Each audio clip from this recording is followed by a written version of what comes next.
In this video, we want to look at how to solve basic equations using the y equals section on our calculator.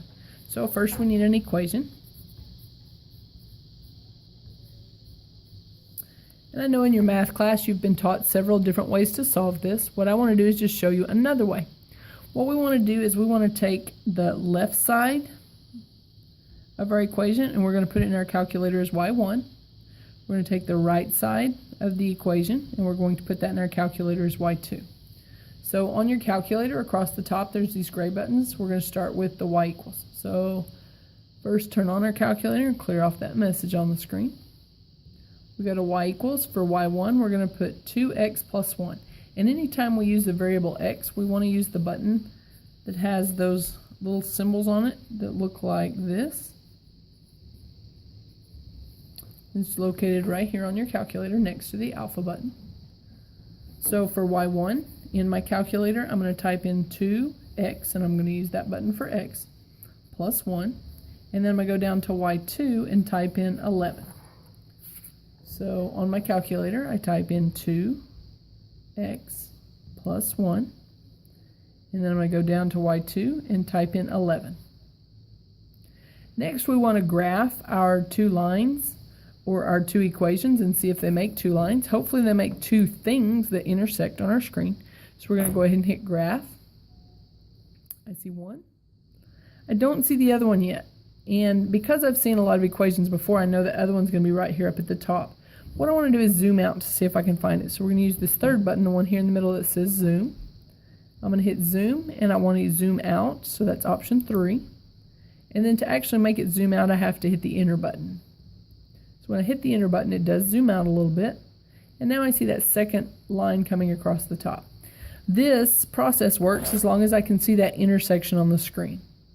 So now that I do see the intersection on the screen, I want to use this process. Second, calculate, which is right above the trace button. I want to find the intersection, option 5.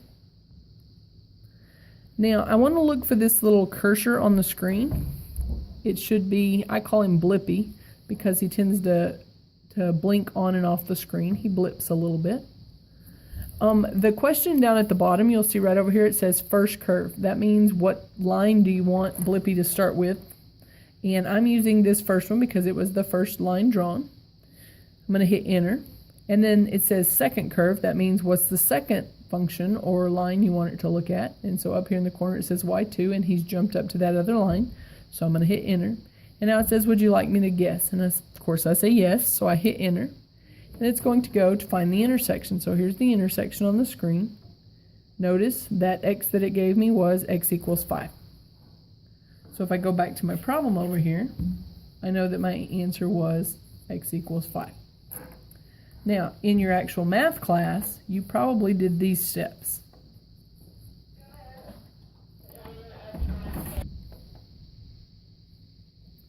Sorry about that. In your math class, you probably talked about ways to solve this equation. There are no parentheses. There's no like terms to combine. There are not variables on both sides. There is something that's added or subtracted, so we would subtract 1 from both sides. So we have a 2x equals 10. And then we would look to see if there's anything multiplied or divided. There is something multiplied times that x is multiplied by 2, so we're going to divide by 2. We would have gotten an answer of x equals 5. Also, if we wanted to check to make sure that answer of 5 was correct, we should be able to plug it back in and it should make a true statement. So our original equation, 2x plus 1 equals 11. If we put that 5 that we've been getting in as an answer, we have 2 times 5 plus 1. 2 times 5 is 10 plus 1 is 11. So I have 11 equals 11. That is a true statement.